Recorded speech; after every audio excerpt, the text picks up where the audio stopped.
Hi folks, I'm Dr. Ben and welcome back to RPG PhD, where we explore the art, science, and storytelling behind tabletop role-playing games.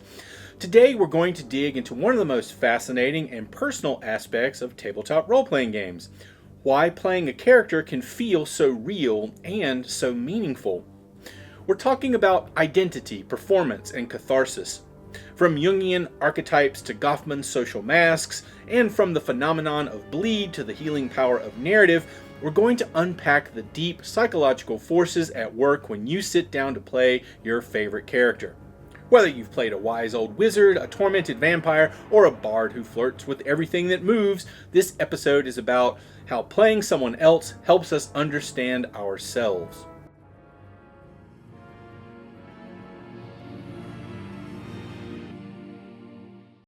On any given game night, a shy accountant might transform into a swaggering elven rogue, or a reserved student might speak boldly as a battle-hardened sorcerer. Around the tabletop, players step into the shoes of fictional characters, collaboratively weaving stories of adventure, drama, and intrigue. Tabletop role-playing games like Dungeons & Dragons or Monster Hearts invite us to play the self, to explore facets of identity, to perform roles in a shared imaginative space, and to experience emotions as real as any lived experience. What begins as let's pretend often becomes something far more meaningful. Tabletop role-playing games blur the line between player and character reality and fiction, creating a unique space where identity exploration, performative self-expression, and emotional catharsis intertwine. Picture this. You're playing D&D and your shy real-life self is suddenly a daring rogue negotiating with a dragon. Or maybe in a game of Monster Hearts, you're channeling teenage angst and identity through a vampire character. Perhaps in Blades in the Dark, you find yourself almost acting, putting on voices and mannerisms as if you were on a stage. These experiences aren't just escapism. They engage deep parts of who we are. One of the most enticing aspects of tabletop role-playing games is the ability to become someone else for a while.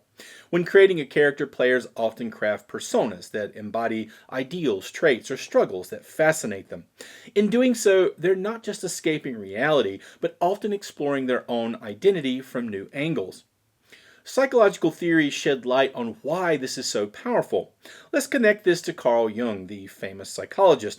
Jung believed in archetypes, universal character types or symbols like the hero, the trickster, the sage, the shadow. When we create RPG characters, we often tap into these archetypal roles. Ever notice how many adventuring parties have the hero, the wise mentor, and the comic relief? Jung would nod and point out that we're drawing from the collective unconscious. More personally, Jung talked about the persona, the social mask we wear, and the shadow, parts of ourselves we suppress. In games, we get to play with these parts of identity. For example, a normally timid person might play a fearless barbarian, essentially trying on a new persona. Conversely, someone who's always responsible and kind might enjoy playing a rogue who's a bit of a trickster or an anti-hero, thus giving some shadow traits a healthy outlet. This kind of play can be a form of what Jung called active imagination, where you engage with inner figures or aspects of yourself through imagination extension. In a group RPG, we do this together, co-creating a story. One course on psychology and role-playing games describes it nicely. Players participate in a form of active imagination and engage with archetypal content through their characters, all within the magic circle of play, a space where we have permission to experiment with different ways of being, behaving, and relating. So playing a character is not just acting, it can be self-discovery. Jung might say that through these imaginary adventures, we edge closer to individuation, becoming a fuller version of ourselves by acknowledging the many facets of our personality. Have you ever had a character you felt oddly attached to, or one that taught you something about yourself? Maybe your lawful good paladin revealed how strongly you feel about justice, or that chaotic bard let you access creativity and humor you didn't know you had. In effect, the game becomes a mirror to aspects of your identity. Playing these roles are more than cliches. They're symbols that tap into shared myths and personal yearnings. Research suggests that when players enact age-old archetypes through characters, it creates a profound interaction between the individual and the collective psyche. Instead of just reading about a hero or watching one on film, the player actively lives through an archetypal hero's journey in a small way, engaging the imagination and the unconscious mind. Simply imagining an archetype is not enough. Jung emphasized the need to engage with these symbols through enactment and dialogue. Tabletop role-playing games provide exactly that opportunity. By envisioning and role-playing a character, a player effectively enters a mini psychodrama with their inner psyche. Part of any player character inevitably reflects the player's own personality and desires, but another part taps into deeper archetypes that might carry universal significance. For instance, a naturally loud and outgoing person might create and play a quiet, introspective hero. On the surface, they're pretending to be someone opposite to themselves. On a deeper level, they may be activating the hero archetype, a symbol of courage and agency within their own psyche. The game becomes a safe venue to try on that heroism, potentially bringing some of it back into the player's real life. In Jung's terms, the player's ego, everyday identity, is forming a relationship with an archetype via the character. Over time, this can be a route to personal insights. Why am I drawn to this type of character? What part of me does it represent or fulfill? In the therapy world, there's something called narrative therapy. It's a technique where people are encouraged to reframe their life story, viewing themselves as the protagonist overcoming challenges. Think of it as editing the script of your own life to be more empowering. Tabletop role-playing games naturally do this. You are the protagonist of a heroic or dramatic or humorous story. This can be profoundly therapeutic. You get to face dragons or cosmic horrors in-game, which can metaphorically stand in for real-life fears and obstacles. But in the game, you have the tools to conquer them. Therapists running RPG sessions report that players often unconsciously work through personal issues via their characters.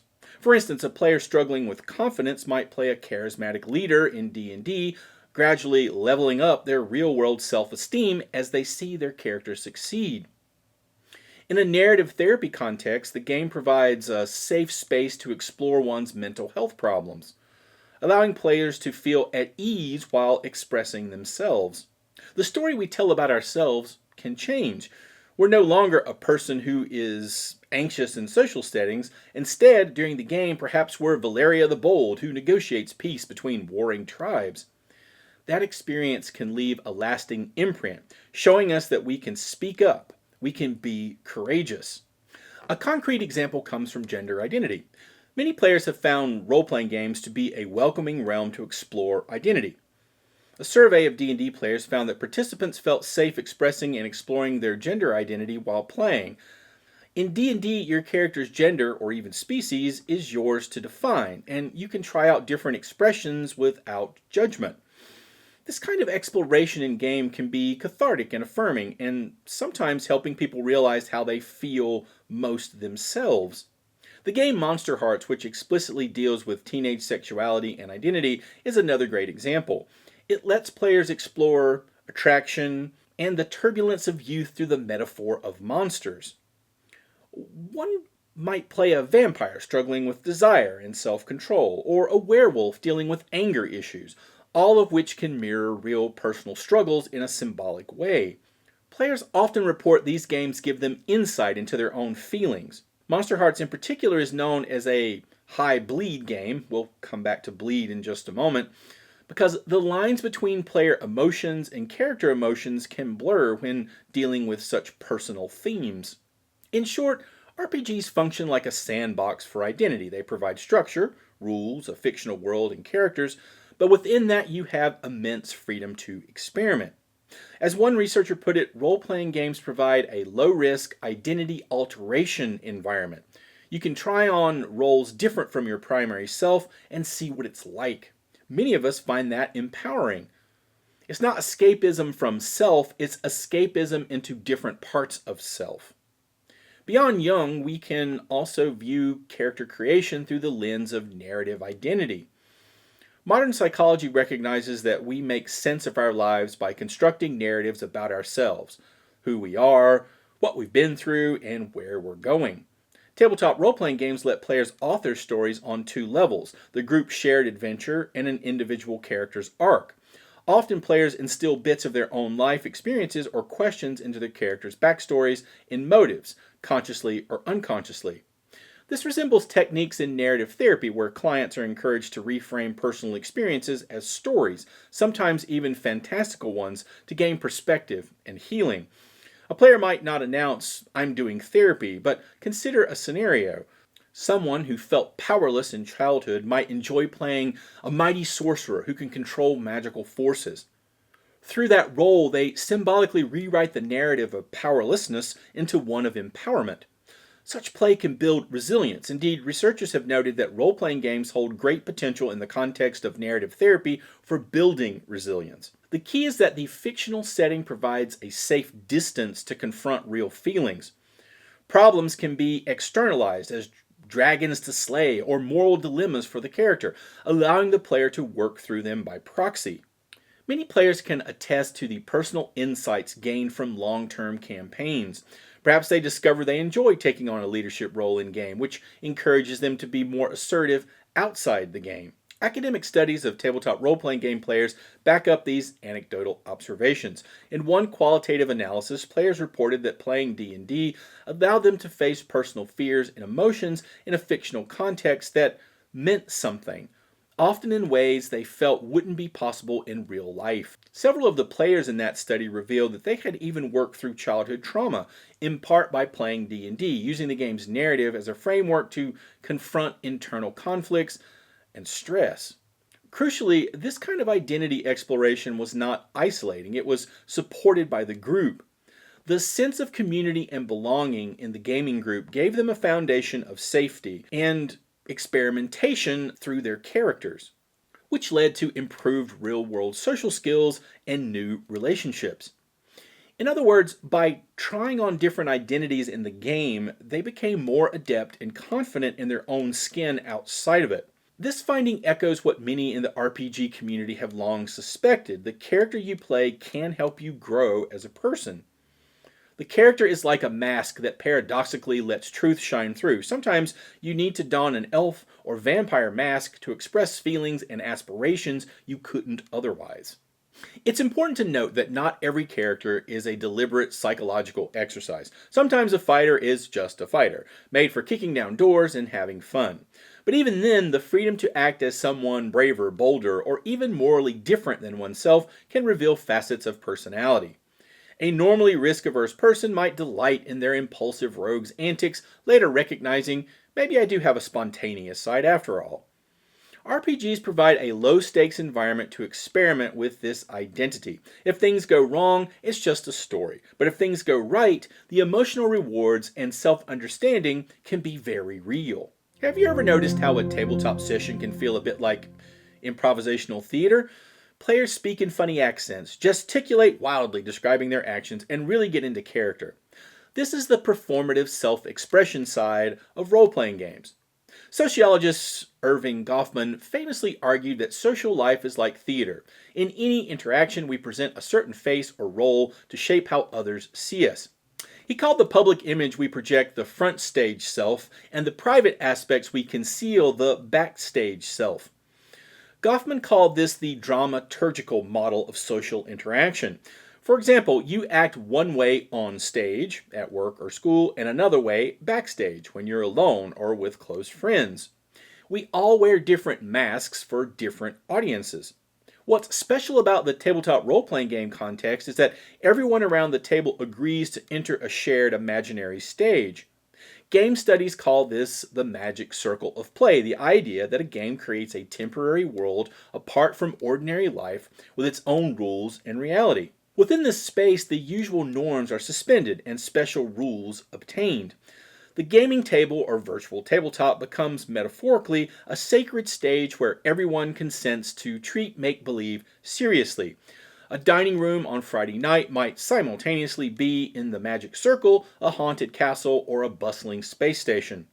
And around that table, Sue from accounting truly is Anariel the elf bard when it's her turn to speak. The players are a bit like improv actors in an ensemble, each performing a role. They riff off each other's ideas, stay in character, most of the time, and create drama and comedy for one another. Yet, unlike a formal theatrical production, there's no external audience. The audience is themselves. Everyone is both performer and spectator, which builds a wonderfully supportive dynamic. We're all in this pretend world together, so we encourage each other's immersion. In everyday life, we constantly switch roles. The persona we adopt at work differs from the one with close friends or family. Tabletop role-playing games take this everyday role-playing and make it explicit and literal. When you sit at the table as a player, you effectively have two layers of self.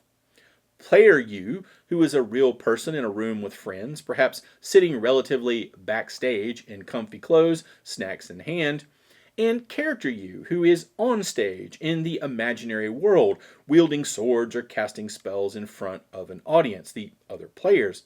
Goffman's insight helps us see that neither of these performances is fake. They're both facets of identity being actively constructed in context. We consciously adopt roles and perform them. At the gaming table, you as a player are a bit of an actor and an audience at the same time. Each game session is like a new scene, and you perform a character when it's your turn to speak or describe actions. Unlike a scripted play, though, this is improvisational theater. You don't have a written script, just a persona and perhaps some goals or a backstory, and you react in the moment, which is collaborative storytelling. So let's break down the layers here. Sociologist Gary Allen Fine, building on Goffman, observed that in role-playing games, players navigate multiple frames of reality. He identified three key frames or layers of truth in a tabletop role-playing game session. The real person frame. You, the actual human with your real life, sitting at the table, or on Discord with friends. The player frame. You as a gamer, following rules, rolling dice, strategizing how to overcome a challenge. Should I cast Fireball here or save my spell slot? You might refer to yourself as I, but you mean I, the player, in this context. The character frame. Your fictional character's reality. When you speak in first person as your character. I demand you unhand the prince, villain. You're in this frame. Here the events of the story are real for the character. In practice, we flip fluidly between these frames. One moment you're OOC, out of character, discussing pizza. The next moment you're back in character, delivering a heartfelt speech to an NPC. Goffman's idea of keys, signals that we're shifting frames, comes in here. Maybe the Dungeon Master says, alright, back to the game, or a player dramatically uses a prop when they speak as their character. We all subliminally agree on these cues. Fine noted that players become skilled at frame switching, moving between the person, player, and character perspectives. Performance studies also look at how embodiment works. In theater, an actor embodies a character using voice, posture, emotion. In RPGs, we mostly embody through voice and imagination, though some people do cosplay or stand up and act things out. LARPing, for example, live-action roleplay, is literally performing the character with your body. Even at a table, players often use gestures or facial expressions in character, both consciously and unconsciously. This avatar embodiment, the sense that your character is your avatar in the story world, can become quite strong. Many players speak of their character in the first person, I, rather than third person, indicating how much they identify with that role. In game studies, scholars note that with increasing identification, the border between player and character becomes more and more transparent. In other words, you merge a bit with your avatar during play. You feel as if you are facing that dragon or negotiating that treaty. This is fantastic for immersion, but as we'll see in the next section, it has emotional consequences also. Inside the magic circle, we all agree that the dragon is real for the story, that rolling a d20 and consulting a rulebook is a reasonable way to decide if an arrow hits. It's a shared imaginative space. This ties back to what we said earlier. Within this play frame, we have license to act in ways we might not in real life. You might engage in grand heroic speeches or dramatic outbursts as your character, performing emotions or actions freely because, hey, it's all part of the game. As one scholar noted, players use this alibi of it's just the character to have an alibi for actions, separating them from the player's own responsibility. For instance, flirting in character doesn't mean the players are actually flirting. It's a performance under the alibi of fiction. Until it isn't, but that's another video. However, and this is crucial, the magic circle is porous. Emotions and experiences can leak through, which leads us to the concept of bleed and the emotional side of roleplay. Psychologists and LARP theorists note that roleplay gives a kind of permission to do or feel things you otherwise wouldn't. It's not me doing it, it's my character. It's what my character would do. This alibi can liberate a player from normal social constraints. A very polite, conflict-averse person may relish the chance to play an abrasive, argumentative character who speaks their mind. Around the table, their friends won't judge them for yelling a war cry or making a flirty innuendo in character. They all understand it's the performance, most of the time. In Goffman's terms, everyone tacitly agrees to maintain the frame of the game. Within this frame, we respond to each other's characters as if they were real, and we don't break the spell by treating each other as just regular friends in a room. This is akin to method acting, except everyone is both actor and audience, constantly negotiating the reality of the scene. Again, the magic circle concept underscores that the tabletop role-playing game session is a distinct social reality. Inside that circle, a player might be a king, a thief, or a monster. Outside, they go back to their day-to-day identity. But importantly, the magic circle isn't an impenetrable wall, it's porous. Elements of real life sneak into the game, a player's mood, jokes, real knowledge, and elements of the game affect real emotions. Game scholar Edward Castronova described the magic circle as a kind of membrane. It shields the game world from outside interference, yet players are constantly crossing back and forth, bringing their attitudes in and taking experiences out. Think of how a player's real cultural background might influence how they portray a fantasy character, or how a moment of triumph in game, slaying the dragon, outwitting the villain, gives the player a genuine confidence boost afterward. In short, while the magic circle provides an act apart, it is still ultimately grounded in human social interaction and psychology. This is why performance in RPGs can feel so authentic. The emotions are real even when the context is fictional. Inside the magic circle, players engage in what could be called collaborative improvisational theater. There are no scripts, just rules and a shared understanding. A game master might serve as a director of sorts, setting scenes and playing all the bit parts, but the players are co-authors of the narrative. They adopt voices, mannerisms, catchphrases for their characters, all classic acting techniques. A player might hunch and speak gruffly when in the role of a dwarf, or adopt a lofty accent for an elf. Some players wear small costume pieces or bring props. A wizard's hat appears at the table, for example. Even in a more mechanics-focused game, the moment a player says, "My character tries to persuade the guard," they are stepping into that role, choosing words their character would say. When multiple players do this in concert, the experience can be deeply immersive. Everyone momentarily treats the fiction as reality. This state is often called character immersion or avatar embodiment, where you feel in character to a significant degree. In digital games, avatar embodiment might refer to feeling like your on-screen character is an extension of you. In tabletop games, it's a wholly mental embodiment. You imagine sights, sounds, and reactions through your character's eyes. Yet it can be surprisingly strong. Players have reported feeling butterflies of nervousness when their character is about to propose a toast to the king, or clenching their fist under the table when their character is insulted. These bodily responses show that the mind doesn't draw a hard line between experiencing something and imagining it intensely. The character is a kind of avatar of the self, a vessel through which one's agency and presence are projected onto the story world. Because tabletop role-playing gameplay is performance, it also entails a level of self-revelation. Just as an actor might pour personal emotion into a role, a player often infuses the character with bits of themselves. The other players, by watching the choices one makes for a character, may learn about that person in the process. Interestingly, the social hierarchies of the real world can shift in this performative space.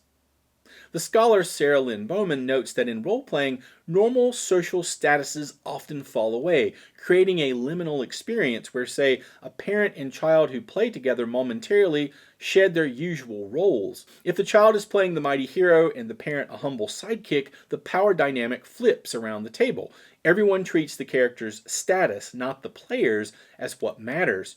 This speaks to the Magic Circle's leveling effect. In game, you are what you portray. Such experiences can be incredibly liberating. A teenager who feels powerless in real life might be seen as a powerful leader in game, with even the adults respecting their decisions, as fellow players responding to the fiction. The performance in the game thus can alter relationships outside of it, often for the better, as participants start to appreciate each other in new ways.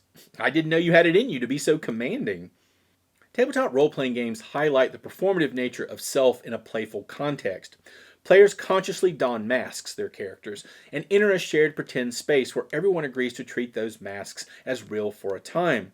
Through this process, they exercise creativity, empathy by being someone else, and communication skills, all while having fun. Goffman would likely be tickled to see his theory so vividly illustrated. The game table is literally a stage, and everyone's a method actor of the moment.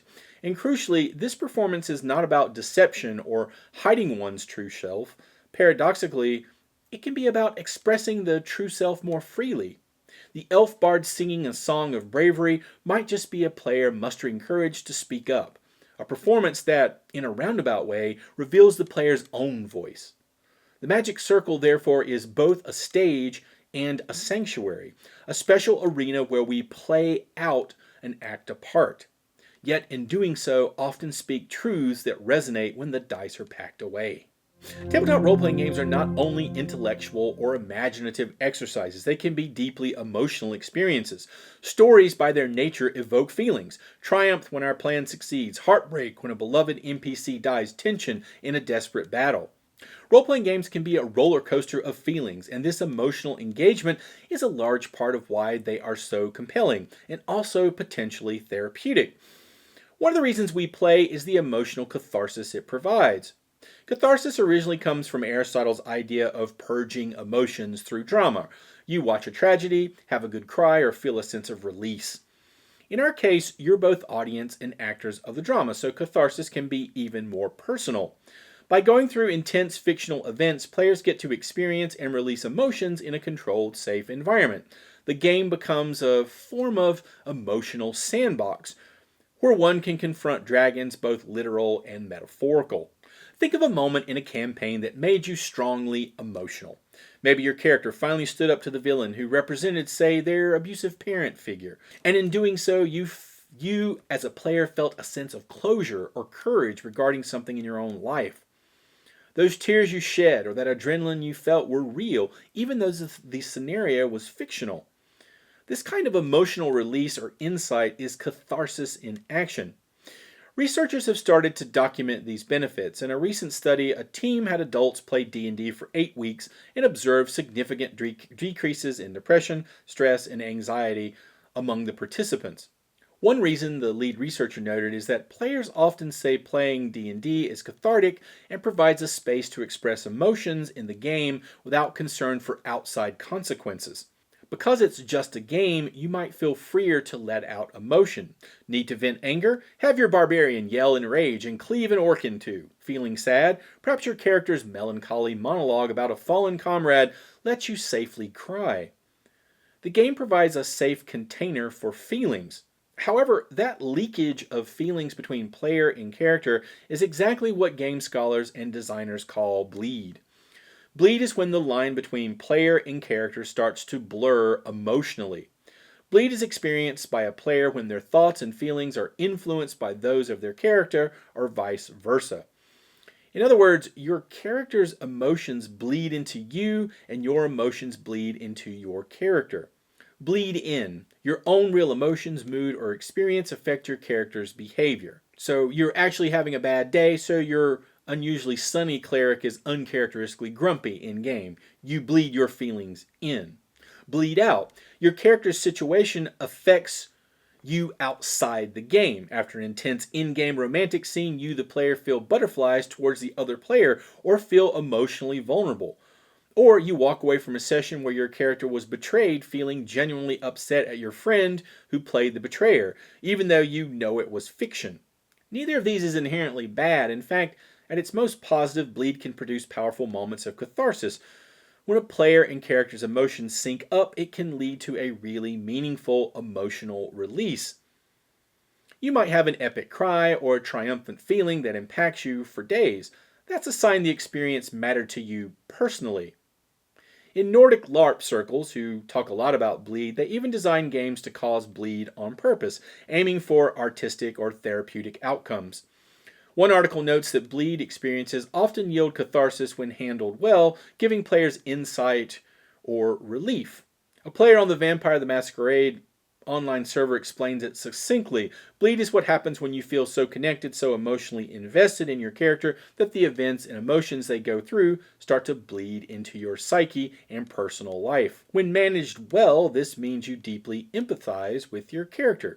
You imagine and feel what your character experiences, as if you were in their shoes. You are practicing empathy towards a fictional self, which in turn can translate to empathy towards others and yourself outside the game. However, bleed can also be double-edged. If a player isn't prepared for it, those emotions can become overwhelming or confusing. The same source notes that if the separation between character and self fails, one can become trapped in an emotional cycle with blurred identities. In other words, without healthy boundaries, a negative experience in game might leave lingering stress on the player. Catharsis, in contrast to uncontrolled bleed, is often described as a complete emotional arc. You build up feelings during the dramatic experience, and then you have a release and closure at the end. One game community guide put it beautifully. Catharsis is the process of empathizing and making an emotional journey along with a character, with a beginning where you enter the character's perspective and an ending where you step back and resolve the feelings with appropriate closure. In a well-run RPG session, even if very intense or sad things occur, the group often has a moment after to decompress, perhaps talking out of character about what happened, or just joking to break the tension, which helps provide that closure and keep the experience cathartic rather than traumatic. The capacity for catharsis is one of the great strengths of role-playing games. They allow participants to face emotional situations that might be too daunting or impossible in real life within the safety net of fiction. Aristotle's notion that experiencing fear and pity in a controlled situation has a helpful and humanizing effect surely applies here. When you play through, say, the tragic sacrifice of your noble paladin character to save the kingdom, you might sob as if you lost a friend, but you also process that grief in a space where it's okay to cry and to feel it fully. You emerge from it with a greater understanding of sacrifice and perhaps a release of some personal sadness, one you might have been carrying unknowingly, now given form. Similarly, horror RPGs let players explore fear and panic with the knowledge that they are ultimately safe. This can even be fun, the same way a roller coaster is fun, and it can be cathartic by externalizing internal anxieties.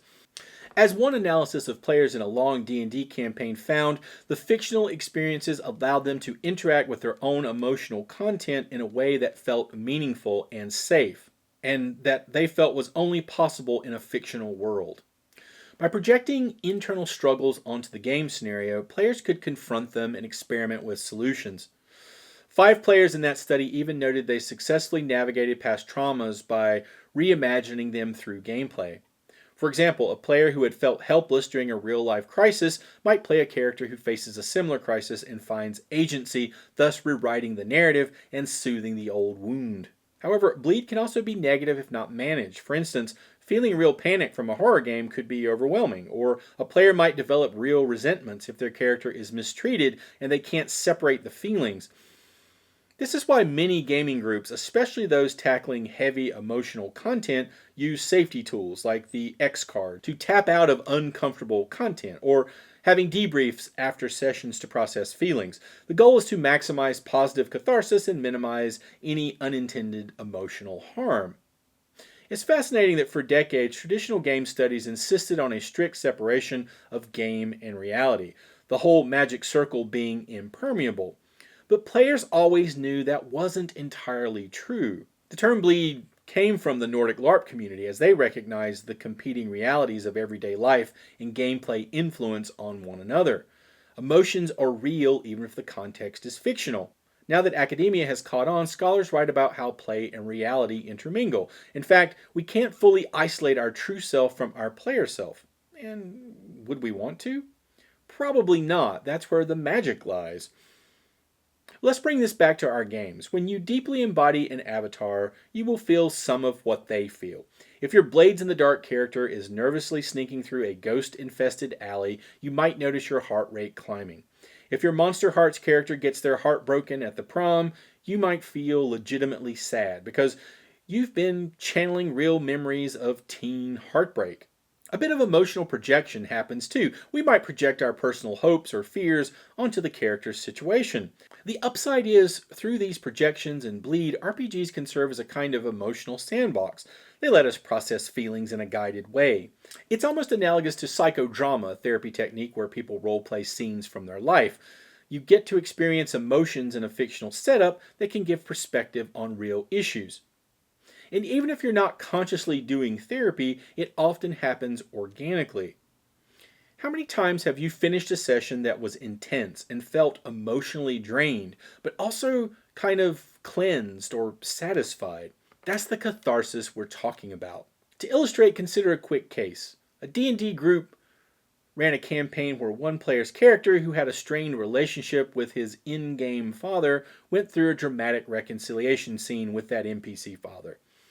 The player later confided that in real life he had parental issues, and playing through that reconciliation with some tears at the table was profoundly cathartic. It wasn't his real dad, but expressing those emotions in character helped him deal with his real feelings. The bleed out was purposeful and healing. The game gave him a script to say things he couldn't say in reality.